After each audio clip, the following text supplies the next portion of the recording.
Day 4 of your challenge is all about developing good habits.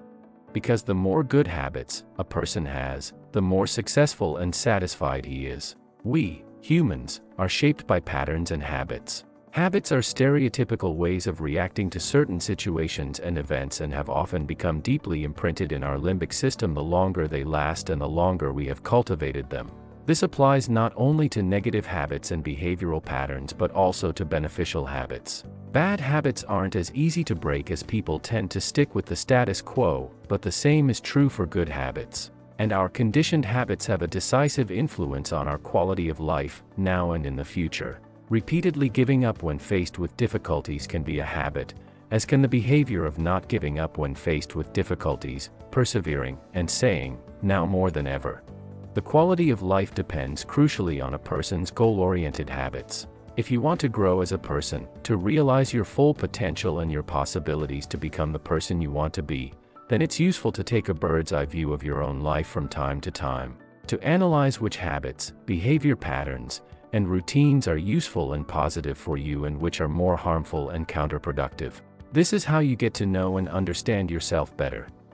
You get clarity about your real wishes, needs, and goals and can set your priorities correctly. Then, once you've analyzed certain habits and behaviors as of little use, such as watching TV 3 times a week instead of playing a great sport or taking an exciting community college course, you can slowly take your life in a new direction. Or if you regularly run away from situations instead of facing them, blaming others and thus giving them power instead of taking on responsibility in a sovereign and self-determined manner, then you can specifically plan to replace these negative patterns, these limitations, with positive patterns. Odysseus' strategy may help with behavior patterns that are harmful but are still particularly difficult to get rid of.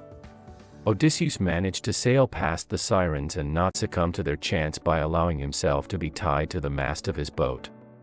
If there are patterns of behavior that are harmful but currently irresistible, then it can be helpful, as this hero of Greek mythology, to prevent yourself from succumbing to any possible course of action again. Like many people, I like pizza, candy, and other things that aren't exactly healthy. That's why I don't even buy certain groceries anymore, because what's not in the cupboard can't be eaten. And disciplining yourself when shopping is much easier than when a delicious pizza is in the freezer and just has to go into the oven. When we plan, we take action instead of just reacting to external circumstances. Furthermore, we act economically because it often costs more energy to consciously avoid doing something. The analysis is the first important step. The second step is that you should enjoy the new habit and have good reasons for it.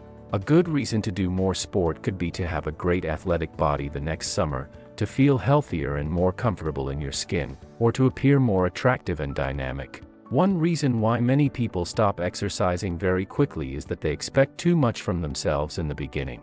For example, if you haven't run for months or even years and you start running again and immediately run a distance of 10 kilometers and still run at too high a pace, then you will very likely not enjoy it, you will feel uncomfortably exhausted and so stop soon.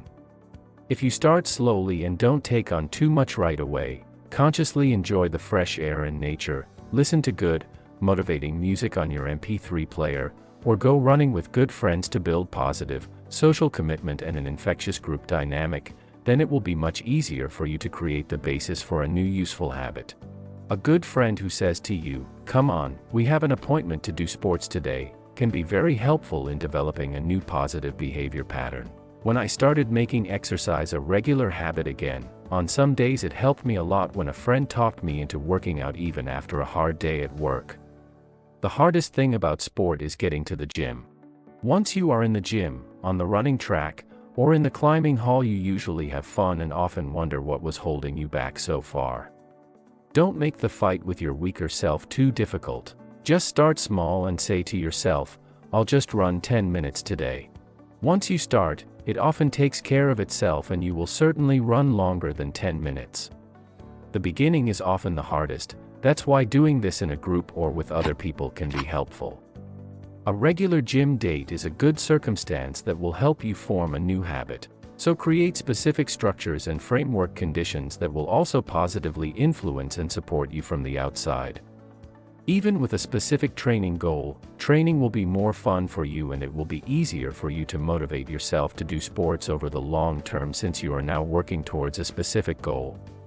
For example, I want to run the 5 kilometers in 20 minutes, I want to able to climb 5 new bouldering routes in the next 4 weeks, etc. Try everything to have as much fun as possible, especially in the beginning. For example, put together a special soundtrack and look forward to hearing good music.